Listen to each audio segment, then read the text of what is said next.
parcours professionnel pas si classique d'un journaliste de presse écrite qui a très tôt dirigé des rédactions et qui a connu deux grands univers de presse.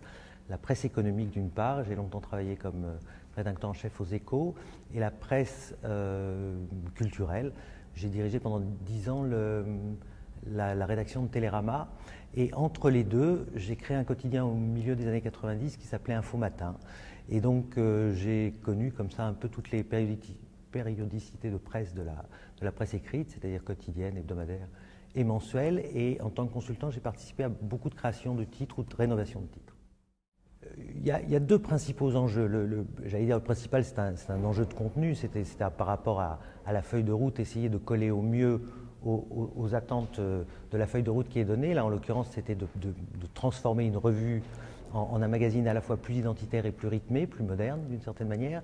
Mais j'allais dire qu'au fond, l'attention est toujours concentrée autour de à qui on s'adresse, c'est-à-dire le lecteur, savoir qui il est d'abord, ce qu'il attend, ce qu'il peut attendre de cette revue et comment arriver à lui parler au mieux, au plus, accrocher son attention au mieux. Et au fond, la réflexion est toujours plus ou moins centrée autour du lecteur.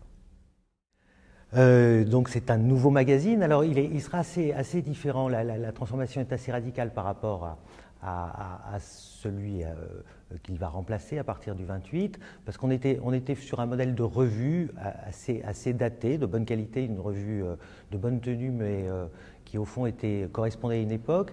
Et on a cherché à en faire, et réussi je crois, à faire un magazine à la fois beaucoup plus identitaire, beaucoup plus dans son époque, beaucoup plus aussi lié à des habitudes et à des modes de lecture qui sont fondamentalement transformés, et de faire en sorte qu'ils s'inscrivent dans la chaîne assez naturelle de la communication aujourd'hui, qui est qu'il y a le support papier, il y a Internet et il y a les réseaux sociaux, et donc on a réfléchi dans cette optique et dans cette logique de complémentarité.